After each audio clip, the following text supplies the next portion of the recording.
ملا رومی رحمۃ اللہ لکھا ہے حضرت عیسیٰ علیہ السلام کے دور کا. آپ فرماتے ہیں کہ حضرت عیسیٰ کے پاس ایک شخص آیا تو اس نے کہا مجھے جانوروں کی بولیاں سکھا دے. جناب عیسیٰ علیہ السلام فرمانے لگے یا حضرت موسیٰ علیہ السلام فرمانے لگے بھائی تو جس طرح بھی ہے نا تو اسی طرح ہی اچھا ہے. جو کام تیرے اختیار میں نہیں ان میں مداخلت نہ کر. جو کام جس کا ہے اسی کو ساجے. تو مداخلت میں کہنے لگا نہیں مہربانی کرے. آپ نے فرمایا چلو ٹھیک ہے سکھا دیتے.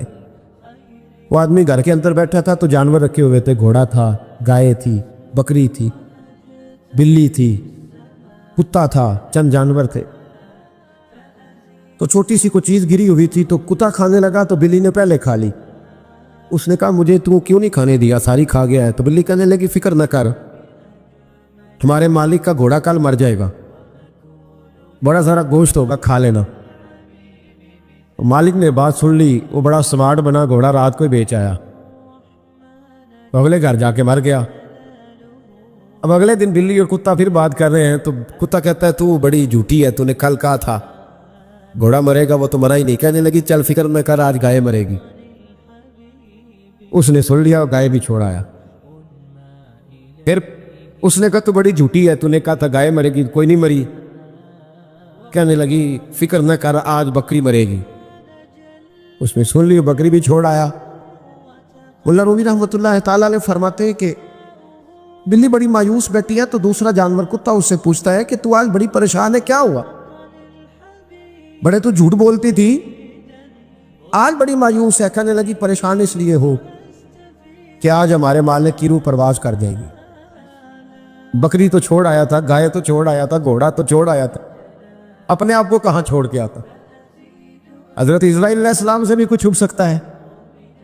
اب بڑا پریشان ہوا حضرت عیسیٰ علیہ السلام کی خدمت میں، حضور مہربانی کرے، وہ تو باتیں کر رہے ہیں جانور کہ میری باری ہے. تو آپ فرمانے لگے تجھے کہا تھا تو جس حال میں ہے اسی میں رہ، آگے بڑھ کے مداخلت نہ کر، اپنے دائرہ کار کے اندر رہ. تو آگے بڑھا ہے، تو مرضی کا رزلٹ چاہتا تھا. کہا حضور مہربانی کرے اب ہوگا کیا؟ آپ فرمانے لگے تیرے گھر کے اندر ایک شخص کی موت لکھی ہوئی تھی، گھوڑے کا وقت آیا تو اسے چھوڑ آیا. اب وہی موت جب گائے پہ آئی تو اسے چھوڑ آیا. اب تو نے تو سمجھا کہ میں نے وہاں سے بھی لاکھ بچا لیا ہے، یہاں سے بھی 80,000 بچ گیا ہے. بکری کی باری آئی تو نے وہ بھی 30,000 بچا لیا. اب تو نہیں بچ سکتا، اس لیے کہ ارادہ قدرت ہے. تو اپنی مرضی کا رزلٹ مانگ رہا تھا نا، تو وقت آ گیا ہے. اگر تو ارادہ قدرت پہ رہنے دیتا تو شاید تیری عمر لمبی کر دی جاتی. حضرت سیدی شکتی رحمۃ اللہ علیہ درخت کے نیچے بیٹھے تھے. درخت سے کہنے لگے کئی دن ہو گئے کوئی نصیحت نہیں کسی نے کی، تو چل تو ہی کر دے کوئی، میرا دل سخت ہو گیا. تو اللہ نے درخت کو زبان دی، وہ بولنے لگا. کہنے لگا میری طرح کے بن جائیں، خود دھوپ میں جلتا ہوں، لوگوں کو چھاؤں دیتا ہوں، لوگ روڑے مارتے اور میں انہیں پھل دیتا ہوں. تو حضرت فرمانے لگے تیری بات نے میرے اوپر بڑا اثر کیا، ایک سوال نہ پوچھ لوں؟ کہنے لگا پوچھ لیں. تو فرمانے لگے تو اتنا ہی اچھا ہے تو تیرا انجام کیوں نہیں اچھا؟ جب تو خشک ہو جاتا ہے تجھے جلا ہی دیا جاتا ہے. اصل تو یہ نا کہ انجام بندے کا ٹھیک ہو، آخرت اس کا انجام ٹھیک ہو، تجھے جلا دیا جاتا ہے. تو کہتے ہیں درخت کہنے لگا حضور آپ نے تو مجھے کہا تھا نصیحت کرنے کا، اب آپ نے مجھے شروع کر دی ہے اور میری نبض پہ آپ نے ہاتھ رکھ لیا ہے، بڑا اچھا کیا مجھے آپ نصیحت کر رہے ہیں. کہنے لگا حضور میرے اندر بڑی خوبی ہیں پر ایک خامی ہے جس وجہ سے میرا انجام ٹھیک نہیں ہوتا. میرے پاس استقامت کوئی نہیں، ادھر کی ہوا ہوتی ہے میں بھی ادھر کہیں ہو جاتا ہوں. اگر کہیں استقامت ہوتی تو پھر میرا یہ انجام نہ ہوتا. استقامت اختیار کریں زندگی کے اندر. استقامت جو ہے وہ انسان کا انجام ٹھیک کرتی ہے.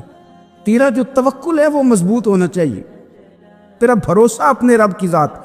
تو غافل ہو گیا اللہ سے، تو نے اسباب پر بھروسہ سارا کرنا شروع کر دیا. اسباب اختیار کیے جاتے ہیں، بھروسہ رب کریم پہ کیا جاتا ہے. دینے والا عزت بھی اللہ دے گا، رزق بھی اللہ دے گا. بلکہ امام غزالی رحمۃ اللہ نے تو حدیث لکھی ہے، آپ فرماتے ہیں کہ نبی پاک صلی اللہ علیہ وسلم نے فرمایا جس نے بندوں سے عزت تلاش کی رب اسے رسوا کر دے گا. جو سیاست کر کے عزت حاصل کرنا چاہتا ہے، جو اس طرح کا ماحول بناتا ہے کہ میں کوئی ایسے کام کروں کہ لوگ میری واہ واہ کریں، لوگوں سے عزت کا وصول کرنے والے کو رسوا کر دیا جاتا ہے۔ عزت در اصل وہی ہے جو رب کریم عطا فرماتا ہے۔ میرے عزیز دوستو، آپ اپنی توجہ، دل کی توجہ، روح کی توجہ اپنے مالک کی جانب جب کر لیتے ہیں، غفلت کا پردہ اتار دیتے اور ہر وقت غلبہ رکھنا پیسوں کا، ہر وقت اسی میں سوچنا، اسی میں محو ہو جانا، پھر آپ کا ذہنی نقصان ہوتا ہے، پھر آپ کی روح جو ہوتی ہے وہ بے چین رہنے لگتی ہے۔ پھر ایسے بھی غریب دیکھے جن کے پاس پیسے ہیں، پیسوں کے علاوہ کوئی شے بھی نہیں۔ پھر ایسے بھی تنگ دست دیکھے کہ جن کے پاس جائیدادیں بڑی ہیں اور ان کے پاس رات کو سکون سے سونے کے لیے وقت کوئی نہیں۔ عزیز بھائی، حضرت اویس کرنی رضی اللہ تعالیٰ عنہ کی ملاقات ہو گئی حضرت حرم بن حیان کے ساتھ، یہ بھی تابعی ہیں۔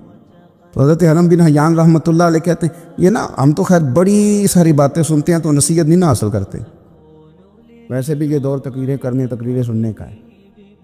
جو عمل کرنے والے لوگ تھے ان کا کیا طریقہ تھا کہ وہ ایک دو جملہ ہی کافی تھا، علم و بس کری ہو یار، وہ کوئی حرف تیری درکار، جملہ ایک بھی تیرے لیے کافی ہے، لیکن شرط یہ کہ تو عمل کا ارادہ رکھتا ہو، تیرا خیال ہو کہ عمل کرنا۔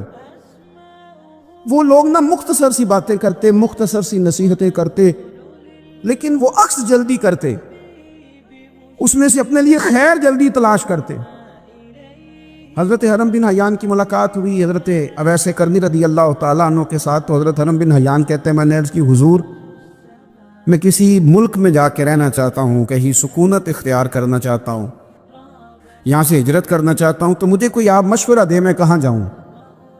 تو فرماتے ہیں کہ میں نے جب یہ سوال کیا تو حضرت اویس کرنی نے مجھے اشارہ دیا، فرمانے لگے ملک شام چلا جا۔ کہتے میں نے اگلا سوال کیا حضور وہاں جا کے کاروبار کیا کروں گا، رہوں گا کیسے، کھاؤں گا کہاں سے؟ تو فرماتے ہیں حضرت اویس کرنی نے رومال اٹھایا، کندھے پہ رکھا اور چلنے لگے۔ میں نے کہا حضور آپ نے سوال کا جواب ہی نہیں دیا۔ تو فرمانے لگے جس دل کو ابھی تک یہی یقین نہیں آیا کہ روزی کون دیتا ہے، اسے میں نصیحت کیا کروں؟ میں تجھے نصیحت کروں جیسے آج تک یہی نہیں پتا کہ روزی کون دیتا ہے؟ تو ابھی تک اپنے دل کو پکا ہی نہیں کر پایا کہ روزی رب دیتا ہے؟ او خدا کے بندے کیا نصیحت کروں تجھے، تو ابھی تک یہاں اڑا ہوا ہے۔ مال کماتے کماتے مقصد مال نہیں بنانا، دولت حاصل کرتے کرتے محبت دولت کی نہیں دل میں پیدا کرنا، بال بچے، گھر بار، مکان، اس کے پیچھے بھاگتے بھاگتے ایسا نہ ہو کہ پلٹ کر دیکھیں تو ہمارا بہت سا روحانی، فکری اور ذہنی نقصان ہو چکا ہو۔ بہت سارے لوگ ہم میں سے ایسے ہیں جو الحمدللہ مقصود نہیں دولت کو بناتے، جن کا مقصود رزق حلال ضرور ہے لیکن وہ اس کو اپنے ذہن پہ سوار نہیں کرتے، صرف دولت کی ہو کے زندہ نہیں ہے، وہ اللہ کے بندے بن کے زندہ ہے، رسول اللہ صلی اللہ علیہ وسلم کے غلام بن کے فخر محسوس کرتے ہیں۔ دولت کی طرف جتنی زیادہ ہماری توجہ ہو گئی ہے اور مال کی جانب جتنا زیادہ ہمارا ذہن ہو گیا ہے، سارے رشتے مال میں تلنے لگ گئے ہیں، ہر چیز کو اسی عینک سے دیکھا جانے لگا ہے۔ اللہ تعالیٰ نے قرآن مجید میں ارشاد فرمایا کہ یا ایھا الذین آمنوا لا تلہکم اموالکم ولا اولادکم عن ذکر اللہ، اے ایمان والو تمہارا مال اور تمہاری اولاد تمہیں اللہ کے ذکر سے کہیں غافل نہ کر دے۔ اولاد بھی تمہاری ہے، مال بھی تمہارا ہی ہے، رہے گا بھی تمہارے پاس، لیکن اس کی موجودگی میں غافل نہ ہو جانا، غافلوں جیسی زندگی نہ بتانا۔ جو لوگ سڑک کو منزل بنا لیتے ہیں وہ رستے میں رہ جاتے ہیں۔ سڑک جو ہوتی ہے وہ راستہ ہوتی ہے، منزل نہیں ہوتی۔ یہ جو رزق ہے، دولت ہے، مال ہے، اولاد ہے، یہ تو سارا راستہ ہے اللہ کی طرف جانے کا، کہ تھوڑا سا رزق حلال کمائیں، کمر سیدھی ہو جائے اور پھر ہم اپنے رب کریم کی عبادت کریں۔ ہم رزق حلال کمائیں تاکہ ہم ہاتھ پھیلانے سے بچیں اور ہم اللہ کے بندوں کی ضروریات کا خیال کریں، دین کے کاموں میں اپنے آپ کو مشغول کریں، کچھ نہ کچھ اپنا حصہ پیش کریں۔ یہ مقصود تھا، یہ منزل نہیں، یہ تو صرف ایک راستہ تھا۔ ہم نے اب کیا کیا ہے کہ یہی چیز ہماری منزل بن کے رہ گئی ہے۔ رات پیسے گننا، سویرے اٹھ کے پھر گننا شروع کر دینا، پیسوں میں رشتوں کو تولنا، پیسے کے ساتھ ہی اپنے آپ کو ہر وقت لگائے رکھنا۔ الجھ کے رہ گئے ہیں لوگ، الجھ کے، اور پھر کوئی بندہ جیت نہیں رہا۔ ہمارے دادا بھی یہی کہتے تھے کہ کچھ پیسے کمانے ہیں تاکہ بچے پال لوں، یہ کہتے کہتے چلے گئے۔ ہمارے ابا بھی یہی کہتے تھے، پھر اس کے بعد ہم نے بھی یہی بولی بولنی شروع کر دی ہے، تو جیتا تو کوئی بھی نہیں، جیتا تو کوئی بھی نہیں۔ مال کو ضرور حاصل کرے۔ حضرت بہاءاللہ نقشبند بخاری رحمۃ اللہ علیہ فرماتے ہیں، میں نے مینا کے میدان میں ایک نوجوان دیکھا جو لاکھوں کا کاروبار کر رہا تھا، لاکھوں کا، دیناروں کا کاروبار کرتا تھا، سونے چاندی ہیرے جواہرات کا کام کرتا تھا، لیکن فرماتے میں نے اس کے دل پہ نظر ڈالی، لاکھوں کا کام کرتا تھا پر اس کا دل ایک منٹ کے لیے بھی اپنے رب کی یاد سے غافل نہیں تھا۔ ہر وقت اس کا دل اپنے مالک کی یاد میں مصروف تھا، ہر وقت۔ ارشاد فرماتے ہیں کہ میرا شروع میں اس کے بارے میں گمان یہ تھا کہ دیکھو یہ شخص کیا کر رہا ہے، پیسہ کما رہا ہے، دولت کے چکر میں پڑا ہوا ہے۔ فرماتے ہیں کہ پھر میں نے ایک اور منظر دیکھا، ایک اور رنگ میں نے دیکھا کہ وہ کما رہا تھا، اور پھر اختتام حج پہ میں نے دیکھا کہ جو کمایا تھا سارا اللہ کے بندوں پہ خرچ کر رہا تھا۔ آپ اور میں، ہم نے دیکھنا صرف یہ ہے کہ کہیں ایسا تو نہیں ہے کہ دولت میں الجھ گئے۔ بہت سارے لوگوں نے یہ کہا تھا، ہم سنتے تھے جب کوئی آدمی جانے لگتا تھا نا پردیش پیسہ کمانے کے لیے، تو وہ کہا کرتا تھا کہ میں ملک سے باہر جا رہا ہوں، 2 4 5 سال لگا کے آؤں گا، واپس آ کے پھر یہاں میں نے کوئی کام کرنا ہے، تھوڑے سے پیسے کماؤں تاکہ یہاں نہ پھر میرا سلسلہ کوئی بن جائے۔ وہ 3 سال لگانے گئے تھے پر 30 گزر گئے ہیں، لوٹ کے واپس کوئی نہیں آئے۔ وہ 4 سال کا کہہ کے گئے تھے پر سال 40 ہو گئے، لوٹے نہیں۔ کیوں نہیں لوٹے؟ اس لیے کہ پہلے مفاد چھوٹا تھا، خیال یہ تھا کہ تھوڑے سے پیسے آ جائیں گے، بچوں کا خرچہ چلنے لگ جائے، فیسیں پوری ہونے لگ جائیں، اور مجھے کسی سے مانگنا نہ پڑے، تو بس پھر میں کامیاب ہوں۔ یہ طے کیا تھا۔ اس کے فوراً بعد پھر جب باہر گئے تو خیال آیا کہ نہیں، صرف پنکھے کا نہیں، اے سی کا بل بھی دینا پڑے گا۔ پھر تھوڑا اور آگے بڑھے تو خیال آیا کہ چھوٹی گاڑی پہ گزارا نہیں ہوتا، بڑی گاڑی نہ لے لیں۔ پھر خیال آیا کہ بڑی گاڑی لی ہے تو یہ تو اندر کھڑی نہیں ہوتی، سامنے والا پلاٹ مل جائے تو ذرا گراج اچھا بن جائے گا۔ پھر الجھتے الجھ گئے دوستو۔ پھر نہ مالک حقیقی کی جانب وہ نظر جو ہماری ہونی چاہیے تھی نہ رہی۔ ذوق سے نماز پڑھتے تھے، پھر ہماری نمازیں مختصر ہو گئیں۔ ہم سویرے اٹھ کے ذوق سے قرآن پاک پڑھتے تھے، پھر وہ وقت بھی ہمارا دفتر کی تیاری میں لگ گیا۔ رات درود شریف پڑھتے تھے، لیکن وہ بھی سارا ہمارا حساب کتاب میں وقت گزر گیا۔ ہم نے یہ سمجھا ہی نہیں کہ دولت کارخانہ نہیں دیتا، دولت سیٹ صاحب نہیں دیتے، دولت آپ کو آپ کی فیکٹری نہیں دیتی، دینے والے تو رب کریم کی ذات ہے۔ تو جہاں سے آنا تھا وہاں توجہ دینی چاہیے تھی کہ جہاں صرف ایک سبب تھا، ذریعہ تھا۔ حضرت اویس کرنی رضی اللہ تعالیٰ عنہ، ہمارے صوفیاء میں ایک لفظ بولا جاتا ہے فقر بوذر، یعنی کچھ لوگ ایسے ہیں جو سیدنا ابو ذر غفاری رضی اللہ تعالیٰ عنہ کے طریقے پہ چلتے ہیں۔ ایک لفظ بولا جاتا ہے فقر بوذر، کچھ لوگ فقر بوذر کے قائل تھے، اسی مزاج کے قائل تھے حضرت سیدنا اویس کرنی رضی اللہ تعالیٰ۔ ان کے ذہن میں ایک بات بیٹھ گئی تھی کہ یار دینے والا اللہ ہے، ہماری جو غفلت ہے نا وہ بھلا کیوں ہوئی ہے؟ وہ اس لیے ہوئی ہے کہ پیسے کسی کو بھی برے نہیں لگتے، پتہ نہیں ان میں کیا کشش ہے۔ یہ نہ آپ کسی جگہ بھی ان کا نام لے لیتے ہیں، یہ کسی جگہ بھی آ جاتے ہیں تو یہ برے لگتے ہی نہیں۔ یہ جناب بڑی بڑی فقیری کا دعویٰ کرنے والے اور لوگوں کو طریقت اور تصوف کا درس دینے والے، ان کو بھی اچھے لگتے ہیں۔ یہ تو جناب جو لوگوں کو کہہ رہے ہیں فقیر ہو جاؤ فقیر ہو جاؤ، وہ خود امیر ہوتے جا رہے ہیں۔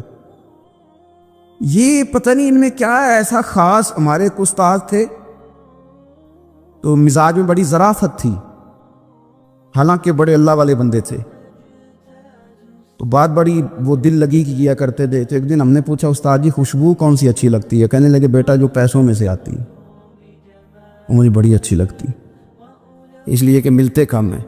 ہمارا نا جب اس طرح کا ذوق بن جاتا ہے نا، آپ مزاج بنا لیتے ہیں پیسوں کا. لوگ سمجھتے ہیں کہ غریبی کا ڈر شاید زیادہ ڈر ہے، لیکن کبھی آپ دروازہ رسول پہ جائیں نا تو حضور نے تو کوئی اور ڈر بیان کیا ہے. حضرت ابو عبیدہ بن جراح رضی اللہ تعالیٰ عنہ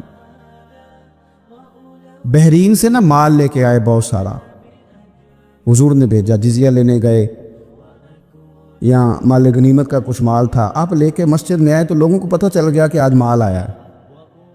اب سب کو حصہ ملتا تھا، اس میں سے بدریوں کو زیادہ ملتا تھا، باقی لوگوں کو بھی ملتا تھا. تو فجر کی نماز کے بعد لوگ گھروں کو جایا کرتے تھے، لیکن آج پتہ چلا نا مال آیا ہے.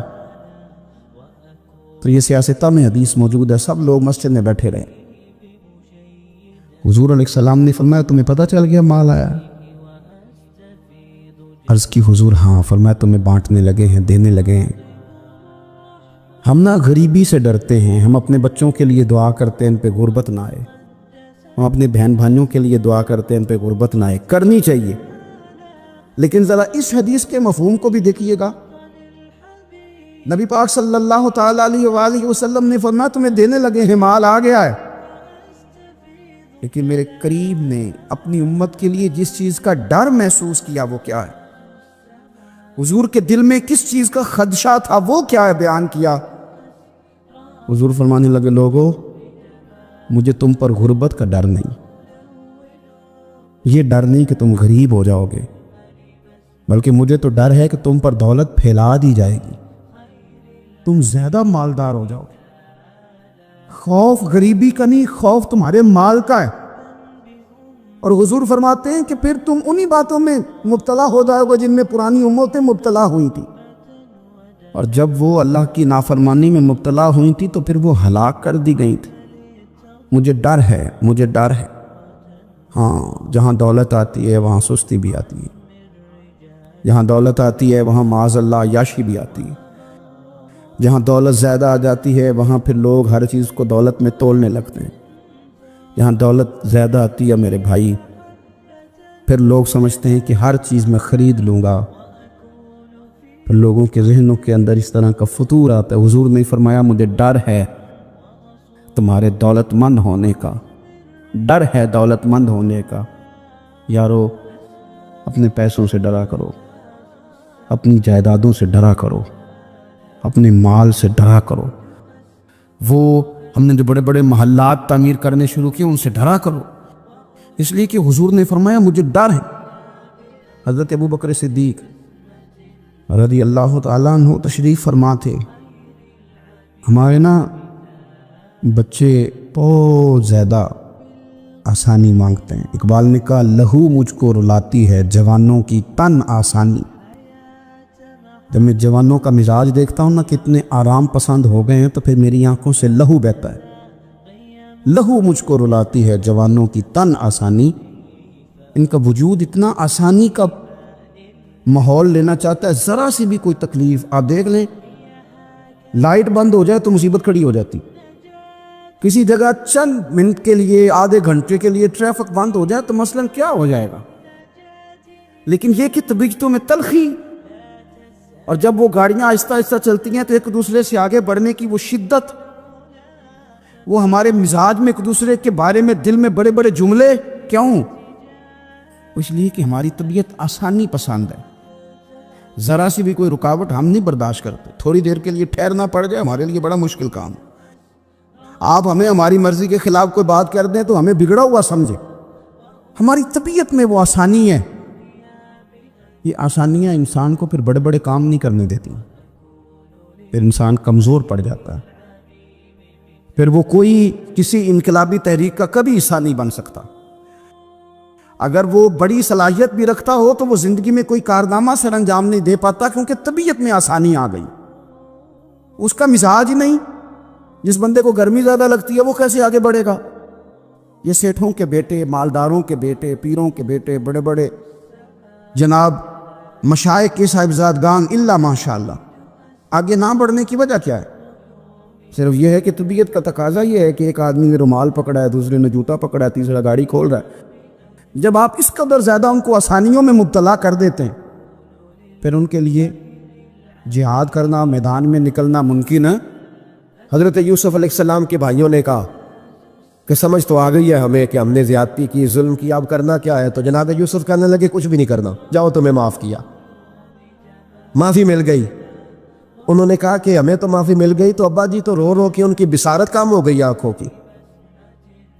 ماں بڑا پیار کرتی ہے، پر بیٹے سے جو باپ پیار کرتا ہے اس کا بھی اندازہ کوئی نہیں کر سکتا، کوئی نہیں کر سکتا۔ دیکھیں نا، اللہ کے نبی حوصلے والے، صبر والے ہوتے ہیں، پر بیٹے کی جدائی بین اللہ کے نبی نے بھی اتنے آنسو بہائے، اتنے آنسو بہائے بیٹے کی جدائی میں کہ نظر آنا کم ہو گیا، بصارت۔ بیٹے کو ابا جب بھی فون کرتا ہے پردیس میں کہ تو آ جا چند گھڑیوں کے لیے، میرا پتہ کوئی نہیں، کہتا ابا جی بس ایک کاغذ رہ گیا، میں آیا۔ جب ابا جی پردہ کر لیتے ہیں تو کہتے ہیں اس کو برف میں لگا دو، میں 3 دنوں کے بعد آ جاؤں گا۔ اب کیا فائدہ، اب تو رہ ادھر ہی، اب کوئی پڑھ دے گا جنازہ بھی، اب تو آ کے میں نے منہ دیکھنا ہے تو کیا ہوگا اس سے؟ اب تو نبی پاک کا حکم ہے جب کوئی انتقال کر جائے تو جلدی دفن کرو۔ اب تیری ماں نے ساری زندگی آنکھیں دروازے پہ لگی رہیں کہ اللہ کرے وہ آ جائے، اس وقت تو تجھے خیال نہیں آیا، تو تجھے کاغذوں سے پیار رہا، تو اب کس بات کا انتظار؟ حضرت یوسف علیہ السلام سے بھائی کہنے لگے کہ جناب یعقوب کو نظر آنا کم ہو گیا ہے، ان کا کیا کرے؟ تو قرآن ہے بھائی، قرآن۔ میں نے کہا یہاں ہمیں سمجھا دو، یا ہم سے سمجھ لو نا بھائی، ہم سے ہی سمجھ لو، یہ کس آیت کا بتاؤ، کیا ترجمہ کریں بتاؤ، اور تم بلڈوزر چلاؤ حضرت علیمہ کے گھر پہ تو ہم چپ رہیں، یہ بھی کس طرح ہو سکتا ہے؟ حضرت یوسف کے بھائیوں نے کہا کہ ابا جی کی آنکھوں کی بینائی کم ہو گئی ہے، اب کیا کریں؟ قرآن ہے۔ کہنے لگے اذهبوا بقمیصی، یہ میری قمیض لے جاؤ۔ حضرت یوسف کہتے ہیں یہ میرا کرتا لے جاؤ، میری قمیض لے جاؤ، ھذا فالقوہ علی وجہ ابی یاتی بصیرا، میرا کرتا لے جاؤ، میرے ابا کے چہرے پہ ڈال دینا، ان کی آنکھوں کو اللہ روشن فرما دے گا۔ اگر حضرت یوسف علیہ السلام کے وجود سے کرتا لگے تو آنکھیں روشن ہو جائے، تھوڑی دیر کرتا ان کے وجود سے لگے تو آنکھیں روشن ہو جائے۔ اور جناب حلیمہ کے کمرے میں، حجرے میں، گھر میں تو 4 سال میرے نبی گھومتے رہے، وہاں آرام کرتے رہے، وہاں تو حضرت جبریل ان کا دیدار کرنے آتے رہے، وہاں تو فرشتے اس گھر کو جھک جھک کر دیکھتے رہے، وہ مکان جنت نظیر جہاں اللہ کی ساری رحمتیں برستی رہیں، اس میں تبرک کی کوئی نہیں، اس میں برکت کی کوئی نہیں۔ آؤ، یہ تو بات ہے نا حضرت یوسف علیہ السلام کی، بخاری مسلم۔ میں نے کہا کہ یار یہاں تو یہ حدیث علیحدہ کر، یا پھر ہمیں اس حدیث کا ترجمہ بتاؤ۔ بات بھی کسی معمولی ہستی کی نہیں، جناب سیدہ عائشہ صدیقہ کی بڑی بہن، حضرت ابو بکر صدیق کی بڑی صاحبزادی، اور وہ والی بی بی جسے میرے نبی نے پیار ہی بڑا کیا ہے، حضور کے لیے غار ثور میں کھانا لے کے جانے والی حضرت اسماء بنت ابی بکر صدیق، وہ کہتی ہیں میرے پاس مصطفیٰ کا ایک جبہ تھا، حضور کا ایک جبہ، کون سا؟ جسے میرے نبی نے کچھ دفعہ یا ایک دفعہ پہنا تھا۔ تو کہا اماں جی پھر آپ نے کیا کیا؟ تو حضرت جناب سیدہ اسماء بنت ابی بکر صدیق کہنے لگی وہ تھا حضرت عائشہ کے پاس، جب وہ بیمار رہنے لگی تو میں نے کہا عائشہ یہ خزانہ بڑا قیمتی ہے، مجھے نہیں دے دیتی؟ وہ جبہ میں نے لے لیا، بخاری مسلم ہے، بخاری مسلم۔ حضرت جناب سیدہ اسماء بنت ابی بکر صدیق سے لوگوں نے پوچھا اماں جی آپ کیا کرتی ہیں؟ فرماتی ہیں جس بیمار کو کہیں سے شفا نہیں ملتی، لوگ اسے میرے پاس لاتے، میں اس جبے کا ایک کونا پکڑ کے پانی کے پیالے میں ڈبوتی، اور وہ پھر وہ پانی بیمار کو پلاتی تو اللہ اسے ہر بیماری سے شفا عطا فرما دیتا، اللہ اسے ہر بیماری سے۔ میرے اعلی حضرت فرمانے لگے لا و رب العرش، جس کو جو ملا ان سے ملا، قسم اٹھا کے کہتے ہیں لا و رب العرش، جس کو جو ملا ان سے ملا، بٹتی ہے کونین میں نعمت رسول اللہ کی، بٹتی ہے کونین میں نعمت رسول اللہ کی، اور سورج الٹے پاؤں پلٹے، چاند اشارے سے ہو چاک، اندھے نجدی دیکھ لے قدرت رسول اللہ کی، اندھے نجدی دیکھ لے قدرت رسول اللہ کی صلی اللہ ہو۔ یار ہم کیا کریں، ہم کدھر جائیں؟ تو خطبہ پڑھتا ہے وہاں بیٹھ کر کے یہ ادھر نہ جاؤ، کوئی برکت نہیں، معافی برکت، ادھر ہم کیا کریں؟ اچھا یہ تو بات تھی نا شفا کی۔ حضرت سہل بن سعد رضی اللہ تعالیٰ، یہ بھی بخاری ہے، حضرت سہل بن سعد کہتے ہیں ایک بی بی حضور کی بارگاہ میں آئی، اس نے آ کے حضور کی خدمت عالی مرتبت میں عرض کی، حضور میں جب بھی آتی ہوں کرتا یہی پہننا ہوتا ہے آپ نے، یا رسول اللہ صلی اللہ علیہ وسلم، اور اس کو تو اتنے پیبند لگے ہیں کہ گنے نہیں جاتے، تو حضور اگر اجازت دیں تو ایک کرتا نہ بنوا لوں آپ کے لیے؟ تو حضور نے فرمایا بنوا لے۔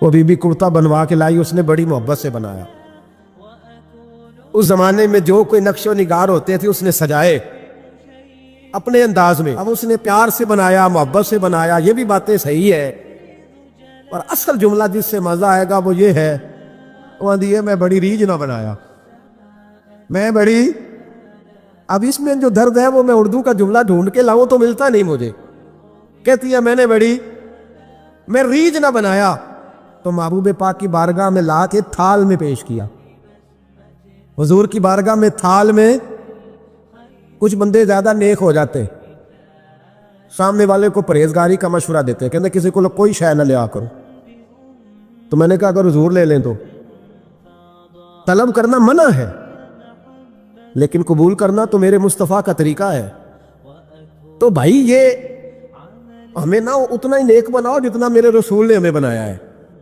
دو قدم آگے بڑھ کے کچھ لوگ مشورے دیتے ہیں، یہ مشورہ درست نہیں، نبی پاک نے فرمایا تو کسی سے طلب نہ کر، لیکن اگر کوئی تیری طرف تحفہ بڑھائے تو اسے قبول کر، محبت میں اضافہ ہوگا۔ جب حضور قبول کرتے ہیں جو کائنات کو بانٹتے ہیں، تو پھر تو دوسرے پہ کیسے پابندی لگا سکتا ہے؟ میرے رسول کریم علیہ السلام کو اس نے پیش کیا، کہا حضور قبول کر لیں، حضور نے قبول کیا، اب حضور اس کا چہرہ دیکھنے لگے، مسکرا کے فرمایا تیرا دل کرتا ہوگا میں پہن کے بھی دکھاؤں، بے خبر ہو جو غلاموں سے وہ آقا کیا ہے، تیرا دل کر رہا ہوگا پہن کے دکھاؤں، تو کہا حضور دل یہی کرتا ہے، میں ٹھہر میں پہن کے آیا، قربان جائیں کیا اندازے۔ اچھا یہ سب کا نصیب بھی نہیں، یہ تبرک لینا، برکت لینا، لے کے آنا، یہ سب کا نصیب۔ آدم چشتی کئی دفعہ بڑی بڑی بات کر جایا کرتے تھے، کہنے لگے ایسا کوئی محبوب کہیں ہوگا نہ کہیں ہے، بیٹھا ہے چٹائی پہ مگر عرش نشیں ہے، اور کہنے لگے ایسے لوگ کہتے ہیں میں مدینے نہیں گیا، میں حاضری نہیں دیتا، میں درود نہیں پڑھتا، کہنے لگے ہر ایک کو میسر کہاں اس در کی غلامی، ہر ایک کو میسر کہاں اس در کی غلامی، اس در کا تو دربان بھی جبریل امی ہے، ہر ایک کو میسر کہاں، بھائی تو ایسا ہی کہہ رہا میں گیا نہیں، ہر ایک کو میسر کہاں اس در کی غلامی، اس در کا تو دربان بھی۔ ایک جگہ کہنے لگے تمہارے رخسار کی تجلی تجلی نور سرمدی ہے، یہ مہر و ماں کی ضیاء نہیں ہے، تمہارے چہرے کی روشنی ہے، وہ جلوائے ذات ذات حق سے جو سب سے پہلے جدا ہوا تھا، وہی بنا کشور رسالت، یہ چار سو جس کی روشنی ہے، جو ہم بشر ہیں تو وہ بشر کیوں، جو وہ بشر ہیں تو ہم بشر کیوں، یہ راز ہے ایک، اسے وہ سمجھے جسے حقیقت سے آشنی، جسے حقیقت سے آ گئی ہے۔ اور پھر آدم چشتی کہنے لگے زمانہ حیران کہ ایک بشر لامقام پہ پہنچا تو کیسے پہنچا، زمانہ حیران ایک بشر لامقام پہ پہنچا تو کیسے پہنچا، میں محو حیرت ہوں کہ عرش کی جہاں زمین پہ کس طرح رہ رہی ہے۔